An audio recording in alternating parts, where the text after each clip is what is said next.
Hi friends, welcome back to Saradha's channel. இன்றைக்கி நம்ம என்ன பார்க்க போகிறோன்னா போலி எப்படி செய்கிறதுன்னு பார்க்கலாம். நம்மக்கிட்ட இருக்க சிம்பிளான இன்க்ரீடியன்ஸ் வச்சு. இதுக்கு தேவையான இன்க்ரீடியன்ஸ் வந்து மைதா மாவு, ஜாகரி, கடலைப்பருப்பு, கோகோனட், ஏலக்காய். வாங்க இப்போ நம்ம வீடியோக்குள்ளே போகலாம். 1/2 கிலோ மைதா மாவு எடுத்துக்கோங்க. மஞ்சத்தூள் போட்டுக்கோங்க. இப்போ இதை நல்லா மிக்ஸ் பண்ணி விட்டுக்கோங்க. இப்போ இதில் 1 ஸ்பூன் எண்ணெய் ஆட் பண்ணிக்கோங்க. இப்போ இதை நல்லா மிக்ஸ் பண்ணிக்கோங்க. இப்போ இதில் தண்ணி ஆட் பண்ணி நல்லா மிக்ஸ் பண்ணிக்கோங்க. இப்போ இது வந்து நல்லா மிக்ஸ் பண்ணதுக்கப்புறம் 2 ஹவர்ஸ் வந்து இதை ஊற வைக்கணும். 2 ஹவர்ஸ் ஊற வச்சுக்கணும். நல்லா இது ஊறணும். மைதா மாவு வந்து நம்ம நல்லா பிசைஞ்சு நல்லா ஊற வச்சுக்கணும். நல்லா மிக்ஸ் பண்ணணும். இப்போ வந்து இது ஊறிடுச்சான்னு நம்ம பார்த்துக்கலாம். ஓகே, இப்போ இது மைதா மாவு ஊறிடுச்சு. நெக்ஸ்ட்டு இப்போ கடலைப்பருப்பை நல்லா குக்கரில் வேக வச்சு எடுத்துக்கலாம். நல்லா வெந்திருக்கணும் கடலைப்பருப்பு. இப்போது ஒரு கடாயை எடுத்து நம்ம 1 ஸ்பூன் ஆயில் ஊற்றிக்கலாம். இப்போது 1/2 கப் கோகோனட் ஆட் பண்ணிக்கலாம். ஆட் பண்ணிவிட்டு ஒரு 2 மினிட்ஸ் வந்து இதை வறுத்து எடுத்துக்கலாம்.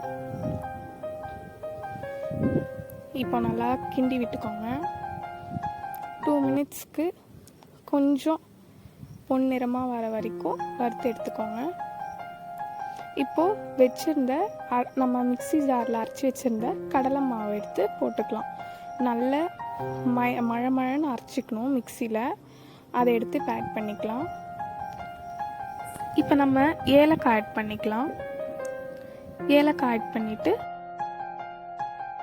அடுத்தது நம்ம திருகி வச்சுருந்த ஜாகரி ஆட் பண்ணிக்கலாம். 1/2 கிலோ கடலைப்பருப்புக்கு 1/2 கிலோ ஜாகரி ஆட் பண்ணணும். நம்ம 1/2 கிலோ ஜாகரி ஆட் பண்ணிவிட்டு இப்போது இந்த ஜாகரியோடு சேர்த்து கடலைப்பருப்பை நல்லா நம்ம மிக்ஸ் பண்ணி விட்டுக்கலாம். போட்டிருக்கு எல்லா ஜாகரியும் போட்டுட்டு இப்போது ஜாகரியும் கடலைப்பருப்பையும் நல்லா மிக்ஸ் பண்ணிக்கலாம். நல்லா மிக்ஸ் பண்ணிக்கோங்க. இப்போ மிக்ஸ் பண்ணியாச்சு. இப்போ இது நமக்கு கரெக்டான இதுக்கு வந்துடுச்சு.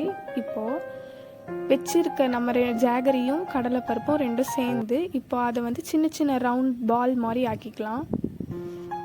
அழகாக குட்டி குட்டி பாலாக நமக்கு தேவையான அளவுக்கு பால், எத்தனை பால்ஸ் வேணுமோ அத்தனை பால் வந்து வச்சுக்கலாம். இப்போது ரெடி ஆயிடுச்சு. நமக்கு தேவையான பால்ஸ்லாம் நம்ம ரெடி பண்ணி வச்சாச்சு. இப்போ அடுத்தது நம்ம வச்சுருந்த மைதா மாவு எடுத்து அதை பால் மாதிரி ஆக்கி கையில் நம்ம அழகாக தட்டி வச்சுக்கலாம். தட்டிட்டு நம்ம ரெடி பண்ணி வச்சுருந்த கடலைப்பருப்பும் ஜாகரியும் ஆட் பண்ணி வச்சுருந்த பாலை உள்ளே ஆட் பண்ணிக்கலாம். உள்ளே ஆட் பண்ணி இப்படி க்ளோஸ் பண்ணி வச்சுக்கணும். வச்சுட்டு இப்போ ஒரு பேப்பரில் நம்ம ஆயில் தடவி வச்சுக்கலாம். தடவி வச்சுருந்த ஆயில் பேப்பரில் இப்போது இதை அழகாக மெல்லமாக தட்டி வச்சுக்கலாம். ரவுண்ட் ஷேப்புக்கு, சர்க்கிள் ஷேப்புக்கு தட்டி வச்சிடலாம்.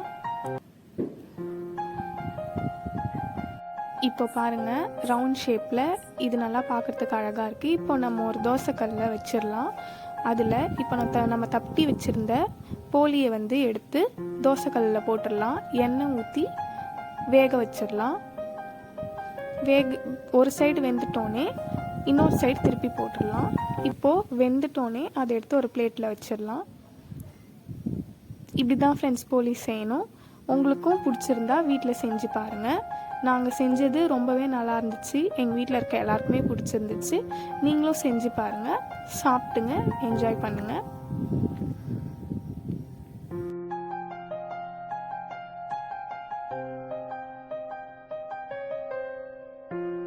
லைக் பண்ணுங்க, ஷேர் பண்ணுங்க, கமெண்ட் பண்ணுங்க. மறக்காம நம்ம சேனலை சப்ஸ்கிரைப் பண்ணுங்க. Bye bye, love you guys.